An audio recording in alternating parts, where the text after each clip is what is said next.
Bubuo ang Kamara ng komiteng mag-iimbestiga sa pinakamalalaking kontraktor ng flood control projects. Gusto rin silipin ng isang kongresista kung may nagsingit na nga ng proyekto sa pambansang budget. Nakatutok si Tina Panganiban Perez.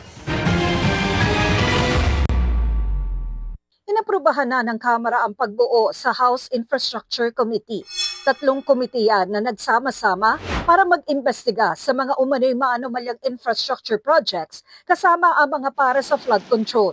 Pero magkakaiba ang reaksyon dito ng mga kongresista. I take the position that it would not be prudent on the part of this House as it might entail possible conflict of interest. When there has been so many speculations about the possible involvement of certain members of the House, this would not sit well to the public. Nakaharap tayo sa taong bayan. Kung ito ay parang ang insinuation natin, lulutuin natin yung investigasyon, nakakaya rin po at babagsak din ang credibility ng Kongreso. So I think tama rin po na ibuo na yung TRICOM na yan. In the event that a legislator, a congressman or a senator is named in the course of inquiry, they will be given the right to reply in that inquiry, but we will immediately recuse from further investigating and endorse it first to the DepDev. Diba? They have stated already that they will be undertaking independent investigation on all the projects, and if the President will create an independent probe, we will also endorse it to them.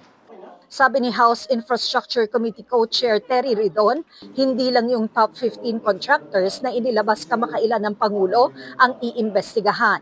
Iimbitahan din daw ang mga nag-aakusa, gaya ni Baguio City Mayor Benjamin Magalong na nauna na nagsabing may mahigit 6 na pong mamabatas na umanay sangkot sa mga contractor na mga flood control projects. We will invite him, but he will have to go to Congress, state the names under oath. No, kung sino man itong mga sinasabi niyang kongresista na kontratista. Iimbitahan din daw kung kinakailangan si Vice President Sara Duterte na nagsabi sa isang panayam na mga tauhan din umano ng mga miyembro ng House of Representatives ang mga contractor. If she has actual information na talaga she can say na this particular person receiving kickbacks, then she can be invited to the House inquiry. But it needs to be personal knowledge, hindi ba? Kasi she will have to do it under oath. Ang nais namang silipin ng isang kongresista ay ang budget insertions.